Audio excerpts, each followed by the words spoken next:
Assalamualaikum warahmatullahi wabarakatuh. Kami dari kelompok 4. Di sini kami akan mempresentasikan hasil diskusi dan pembahasan kami mengenai respon Belanda terhadap kemerdekaan Indonesia. Sebelum kami lanjut ke materinya, berikut merupakan nama-nama anggota kelompok kami. Yang pertama ada Ajeng Azahra, yang kedua ada Alindi Federica, yang ketiga adalah Denala Adabi Indrafata, yang keempat adalah Oriza Abian Hakim, yang kelima ada Kuida Julia, yang keenam adalah ada Rizkia Nur Zahra, dan yang ketujuh ada Syahla Arif Hasna. Setelah proklamasi kemerdekaan, bukan berarti bahwa perjuangan bangsa Indonesia telah selesai. Tetapi justru sebaliknya, tugas kita semakin berat, yakni bagaimana cara kita untuk mempertahankan kemerdekaan yang telah dicapai, serta bagaimana cara kita untuk mengisi kemerdekaan ini. Kedatangan tentara sekutu yang diboncengi oleh tentara Nika adalah ancaman serius bagi keberlangsungan kemerdekaan Indonesia. Dengan demikian, perjuangan untuk mempertahankan kemerdekaan terus berlangsung, baik melalui perang maupun diplomasi. Perjuangan bersenjata dilakukan dengan cara mengangkat senjata dan bertempur di beberapa daerah di Indonesia demi membela diri, serta mengalahkan pihak Belanda. Sedangkan diplomasi dilakukan dengan melalui perundingan, mengutamakan dialog dan negosiasi, serta melakukan perjanjian untuk menyelesaikan konflik tanpa resort kekerasan. Yang pertama ada perjuangan bersenjata. Ketika Belanda kalah oleh pasukan Jepang, lalu Belanda membentuk Nika di Brisbane, Australia di bawah kepemimpinan Van Mook. Setelah Jepang kalah oleh pasukan sekutu, Belanda ingin kembali ke Indonesia. Alasan utamanya adalah alasan ekonomis dengan menyebutkan bahwa Indonesia bukan lagi jajahan Belanda, melainkan wilayahnya yang sejajar dengan wilayah Belanda lainnya di Eropa. Hal ini dimaksudkan agar kembalinya Belanda ke Indonesia memiliki dasar hukum internasional yang kuat. Bahkan, pengakuan bahwa Indonesia adalah bagian dari wilayah Belanda diterima oleh dunia internasional. Pasukan sekutu yang mengurusi wilayah Indonesia tergabung dalam AFNI atau Elite Force Netherlands East Indies, pimpinan Sir Philip Christison dari pasukan Inggris. Adapun tugas AFNI adalah melucuti tentara Jepang, membebaskan tawanan perang, dan melakukan perundingan dengan pihak RI. Perundingan dilakukan antara pihak Inggris yang dipimpin oleh Brigjen A.W.S. Meleby dengan para wakil dari pihak RI. Pertemuan tersebut menghasilkan kesepakatan sebagai berikut. Yang pertama, tentara Inggris tidak akan memasukkan serdadu Belanda. Yang kedua, menjaga keamanan dan ketentraman bersama. Yang ketiga, kerjasama pemerintahan RI dengan sekutu. Lalu yang terakhir ada Inggris akan melucuti tentara Jepang. Namun dalam pelaksanaannya, Inggris mengingkari kesepakatannya, bahkan secara sepihak. AFNI melakukan perjanjian dengan Nika bahwa status Indonesia dikembalikan pada kekuasaan Belanda. Kesepakatan ini telah menodai proklamasi kemerdekaan Indonesia dan sangat bertentangan dengan semangat perjuangan bangsa Indonesia. Oleh karena itu, pertempuran antara tentara Indonesia dengan tentara sekutu ataupun tentara Belanda tidak dapat dihindarkan. Pertempuran terjadi di seluruh wilayah Indonesia yang diduduki oleh pasukan sekutu maupun pasukan Belanda. Pertempuran Surabaya. Pasukan sekutu di bawah kepemimpinan Malabi mendarat di Tanjung Perak, Surabaya pada tanggal 25 Oktober 1945. Kehadiran pasukan sekutu tersebut tergabung dalam AFNI memicu kecurigaan tentara dan para pemuda bahwa adanya keterlibatan Nika. Ketika kecurigaan itu terbukti, akhirnya pada tanggal 27 Oktober 1945, pertempuran tidak dapat dihindarkan antara pasukan sekutu dengan para pejuang bangsa Indonesia. Mengakibatkan tewasnya Brigjen Malabi, pasukan sekutu kemudian mengutuskan Major Mansur untuk membalas kematian Malabi. Tanggal 10 November, Surabaya diserang balik dari darat, laut, maupun udara oleh pasukan sekutu. Karena kekuatannya tidak seimbang, akhirnya Surabaya dikuasai oleh sekutu. Lanjut, ada pertempuran Ambarawa. Pertempuran di Ambarawa terjadi pada tanggal 20 November sampai 15 Desember 1945. Peristiwa ini terjadi antara pemuda Indonesia dengan TKR melawan pasukan Inggris. Pertempuran Ambarawa dipicu ketika pasukan sekutu mendarat di Semarang pada tanggal 20 Oktober 1945 yang ternyata mendapatkan campur tangan dari Nika. Hal ini tidak dapat diterima oleh para pemuda dan TKR sehingga mengakibatkan insiden Magelang yang kemudian mendorong pertempuran Ambarawa dan berhasil memukul mundur sekutu pada 15 Desember 1945. Selanjutnya di sini ada pertempuran Medan Area pada tanggal 9 Oktober 1945. Pasukan sekutu di bawah pimpinan Brigjen Ted Kelly mendarat di Sumatera Utara dan ditempatkan di beberapa hotel di Medan. Dengan campur tangan NICA, mereka kemudian membebaskan para tawanan perang dan dipersiapkan untuk mengambil alih pemerintahan. Sikap congkak tersebut menimbulkan rasa tidak senang di kalangan para pemuda dan TKR dan memicu terbentuknya Medan Batalion KNIL. Pertempuran akhirnya meletus pada tanggal 13 Oktober 1945. Pada tanggal 1 Desember 1945, pasukan sekutu memasang papan-papan yang bertuliskan Fixed Boundaries Medan Area di berbagai sudut kota di Medan. Pada tanggal 10 Desember 1945, berusaha menghancurkan konsentrasi TKR di Trepas akan tetapi berhasil digagalkan. Saat sekutu berhasil menguasai Medan pada 10 Agustus 1945, diadakan pertemuan antara komandan-komandan pasukan yang berjuang di Medan Area. Selanjutnya di sini ada Bandung Lautan Api. Awal mulanya pasukan sekutu telah menduduki Bandung sejak bulan Oktober 1945. Di saat yang sama, pemuda dan TKR turut berusaha melucuti tentara Jepang dan merebut senjatanya. Pasukan sekutu memerintahkan para pemuda untuk menyerahkan senjata hasil rampasannya serta meninggalkan kota Bandung Utara selambat-lambatnya tanggal 29 Oktober 1945. Namun maklumat ini tidak diindahkan oleh TKR. Sekutu kemudian mengeluarkan maklumat kedua yang menyatakan bahwa TKR harus meninggalkan kota Bandung. TKR akhirnya meninggalkan kota Bandung sambil melakukan sabotase dan penyerangan terhadap markas sekutu di kota Bandung. Selanjutnya ada serangan umum. Setelah terjadinya agresi militer 1 dan 2, Belanda merasa bahwa TNI telah kalah dan mundur. Namun, dugaan tersebut meleset. Pada tanggal 1 Maret 1949, TNI melakukan serangan terstruktur dan diperhitungkan. Serangan terorganisir ini dilakukan oleh TNI di bawah komando Letkol Soeharto, yang dimulai pada pukul 6 sampai dengan 12 WIB, di mana terdiri dari 5 sektor. Peristiwa ini pun tidak turut lepas dari peran Sri Sultan Hamengkubuwono IX. Lalu selanjutnya ada diplomasi, perjuangan diplomasi. Perjuangan diplomasi pertama, menjalin hubungan internasional dilakukan secara langsung melalui PBB dengan mengajukan masalah Indonesia dalam sidang keamanan PBB.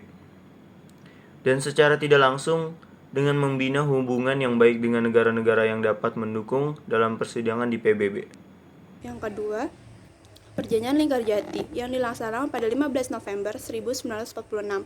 Perjanjian ini mempertemukan delegasi Indonesia yang dipimpin oleh Perdana Menteri Syahrin dan delegasi Belanda yang dipimpin oleh Schimmelbrand. Nah, dalam perjanjian ini memiliki 3 pokok utama. Yang pertama, pengakuan de facto oleh pemerintahan Belanda terhadap Indonesia di Jawa, Madura, dan Sumatera. Yang kedua, pembentukan Indonesia Serikat yang mencakup seluruh wilayah Hindia Belanda yang melibatkan pemerintah Belanda dan Indonesia. Yang terakhir, pembentukan Uni Indonesia Belanda sebagai entitas politik baru yang mengatur hubungan antara Belanda dan Indonesia. Perjanjian ini memiliki signifikasi besar dalam sejarah perjuangan kemerdekaan Indonesia dan menjadi titik awal bagi kemerdekaan lebih lanjut antara kedua belah pihak untuk menetapkan status politik Indonesia yang baru. Lalu, 25 November 1946, perjanjian ini disahkan di Jakarta. Alasan Indonesia menerima perjanjian ini yang pertama itu karena pertimbangan utama, karena kekuatan militer Indonesia itu masih sangat lemah. Jadi Indonesia memilih untuk mengambil jalur damai. Yang kedua, negara kita ini melihat kesempatan untuk meningkatkan kekuatan militernya. Yang terakhir, menerima perjanjian ini, Indonesia itu mengharapkan untuk mendapatkan simpati dari dunia internasional, sehingga pada perjanjian-perjanjian selanjutnya dapat mendukung Indonesia. Lalu untuk perwakilan delegasi Indonesia yang hadir pada saat pengesahan perjanjian Linggarjati terdiri dari Sultan Syahrir, Akagani, Susanto Triprodjo, dan Muhammad Rohim. Sedangkan delegasi Belanda ada Wilshire Marbon, Max van Pol, H. van Mock, dan F. de Boer. Yang selanjutnya yaitu ada agresi militer Belanda 1, yaitu pada tanggal 21 Juli 1947. Belanda secara sepihak melancarkan serangan ke daerah-daerah Republik Indonesia, baik di Jawa maupun di luar Jawa, dengan alasan bahwa Republik Indonesia sebagai yang tidak bersedia mentaati perjanjian Linggarjati. Tujuan penyerangan serentak Belanda untuk melenyapkan pemerintahan Republik Indonesia, merebut pusat-pusat perdagangan, dan berkeinginan untuk menghancurkan TNI. Selanjutnya, yaitu ada perjanjian Renville pada tanggal 8 Desember 1947. Committee of Good Offer atau Komisi Jasa-Jasa Baik berhasil mempertemukan pihak Belanda dan Republik Indonesia di atas sebuah kapal yang bernama Renville pada tanggal 8 Desember 1947. Perjanjian Renville disahkan pada 17 Januari 1948 dengan kesepakatan-kesepakatan, yaitu A. Kesepakatan untuk melakukan gencatan senjata. B. Disetujuinya garis demokrasi Van Mook. C. Kesepakatan untuk menyelesaikan konflik dengan cara damai dan dengan bantuan KTN. D. Dibentuknya negara Indonesia Serikat di mana Republik Indonesia hanya menjadi bagian dari NIS. E. Kedaulatan Indonesia tetap di tangan Belanda selama masa peralihan sampai kemudian kedaulatan diserahkan kepada NIS. Yang kelima ada agresi militer Belanda II pada tanggal 19 Desember 1948. Berdasarkan kesepakatan Republik Indonesia dan Belanda serta Komisi 3 negara akan dibentuknya negara federal. Sejalan dengan itu, Belanda terus-menerus melakukan propaganda dan mempersempit daerah kekuasaan Republik Indonesia. Bahkan Belanda berharap agar Republik Indonesia ini lenyap, terbukti dengan penyerangan-penyerangan yang dilakukan oleh Belanda, di mana puncak penyerangannya itu terjadi pada tanggal 19 Desember 1948. Dengan adanya agresi militer II ini, hampir semua kota-kota di Indonesia diduduki oleh Belanda, termasuk ibu kota Republik Indonesia di Yogyakarta yang tidak luput dari penyerbuan agresi militer II ini. Yang keenam ada Pemerintah Darurat Republik Indonesia atau PDRI. Agresi militer Belanda II yang terjadi pada tanggal 19 Desember 1948 mengakibatkan ibu kota Republik Indonesia yang ada di Yogyakarta jatuh ke tangan Belanda. Presiden dan Wakil Presiden Republik Indonesia ini ditawan oleh Belanda. Dalam penangkapan itu, Presiden sempat mengirimkan radiogram yang memberikan kekuasaan kepada Syafruddin Prawiranegara yang saat itu menjabat sebagai Menteri Kemakmuran untuk membentuk pemerintahan darurat Republik Indonesia di Sumatera. Soekarno dan Hatta ditangkap karena menolak maklumat Belanda untuk memerintahkan rakyat menghentikan perlawanan. Atas dasar instruksi presiden tersebut, Syafruddin Prawiranegara kemudian membentuk PDRI di Bukit Tinggi, Sumatera Barat. Dengan demikian, PDRI telah memainkan peranan yang penting dalam sejarah perjuangan bangsa. Bahkan PDRI berani menunjukkan kepada Belanda dan dunia internasional bahwa Republik Indonesia ini masih ada. Hal ini menepis anggapan dan propaganda Belanda yang menyatakan bahwa Republik Indonesia sudah gulung tikar. Peran PDRI juga semakin nyata, terbukti dengan instruksi pejabat presiden kepada Wakil Republik Indonesia di PBB yang isinya bahwa Indonesia bersedia melakukan gencatan senjata dan mengadakan persetujuan dengan Belanda. Tindakan PDRI ini telah mengangkat wibawa pemerintah Indonesia di mata internasional sekaligus menarik simpati dunia. Pada tanggal 13 Juli diselenggarakannya pertemuan antara para pemimpin Republik Indonesia yang ditahan di Bangka dengan pimpinan Pemerintah Darurat Republik Indonesia untuk menyamakan pandangan. Perundingan tersebut menghasilkan bahwa Yang pertama, PDRI menyerahkan kepada KNIP dan pimpinan TNI keputusan mengenai hasil perjanjian Roem-Royen karena PDRI tidak dilibatkan. Yang kedua, PDRI mengembalikan mandat kepada pimpinan Republik Indonesia secara resmi. Yang ketujuh, ada perjanjian Roem-Royen pada tanggal 17 April 1949. Dalam hubungan internasional, keberadaan Republik Indonesia dapat tetap ditunjukkan terbukti dengan upaya-upaya perundingan. Pada tanggal 14 April 1949, Amerika Serikat memfasilitasi perjanjian Republik Indonesia dengan Belanda. Delegasi Indonesia diwakili oleh Mokrow, sedangkan Belanda diwakili oleh Van Regen. Untuk menjadi fasilitas dalam pertemuan ini, PBB membentuk UNCI, United Nations Commission for Indonesia yang dipimpin oleh Mark Cochran dari Amerika Serikat. Adapun ketentuan-ketentuan dari perjanjian Roem-Royen adalah sebagai berikut. Yang pertama, pemerintah Republik Indonesia harus menginstruksikan kepada para pejuang untuk menghentikan perlawanan mereka. Yang kedua, pimpinan dan pemerintah Republik Indonesia dikembalikan ke Yogyakarta. Yang ketiga, kerjasama dalam memulihkan keamanan dan perdamaian. Yang keempat, Belanda mendorong Republik Indonesia untuk menjadi bagian dari Republik Indonesia Serikat dan mendapatkan sepertiga suara dalam Senat Federal. Dan yang kelima, ikut serta dalam konferensi meja bundar di Den Haag, Belanda dalam rangka mempercepat penyerahan kedaulatan Republik Indonesia. Tetapi kelima kesepakatan tersebut sangat merugikan pihak Republik Indonesia. Mengapa? Karena dengan kesepakatan itu berarti yang pertama, Republik Indonesia hanya berkuasa di Yogyakarta. Yang kedua, penarikan mundur pasukan Belanda hanya dari Yogyakarta saja. Yang ketiga, Belanda tetap menganggap adanya negara-negara bagian yang diciptakannya. Dan yang kelima, Republik Indonesia dalam perjanjian Roem-Royen tersebut hanya diwakili sepertiga dari jumlah anggota parlemen federal. Namun dengan demikian, dalam rangka menghormati keputusan dan keterlibatan PBB, maka Republik Indonesia tetap menerima kesepakatan tersebut. Yang terakhir adalah perjuangan diplomasi. Yang kedelapan, konferensi antar Indonesia. Perjanjian Roem-Royen memberikan peluang kepada pimpinan BFO untuk berperan dalam NIS, BFO, dan membantu RI dengan harapan mendapat otonomi dalam NIS.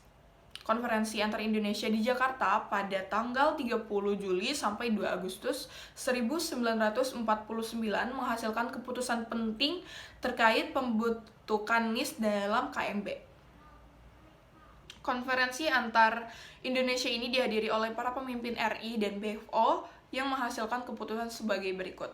Yang pertama, BFO mendukung pendirinya NIS yang memiliki kedaulatan. Yang kedua, dibentuknya panitia persiapan nasional yang terdiri dari wakil RI dan BFO. Yang ketiga, negara-negara bagian tidak akan memiliki tentara sendiri melainkan tergabung dalam NIS. Yang keempat, BFO mendukung tuntunan RI agar penyerahan kedaulatan tanpa syarat baik politik maupun ekonomi. Yang kelima, RI setuju bahwa undang-undang NIS disusun dalam KMB. Yang keenam, RI setuju BFO memperoleh 2/3 perwakilan dalam parlemen. Yang terakhir, NIS memiliki senat yang anggotanya 30 dari wakil BFO dan 2 dari wakil RI. Sekian pembahasan kami mengenai respon Belanda terhadap kemerdekaan Indonesia. Kurang lebihnya mohon maaf. Wassalamualaikum warahmatullahi wabarakatuh.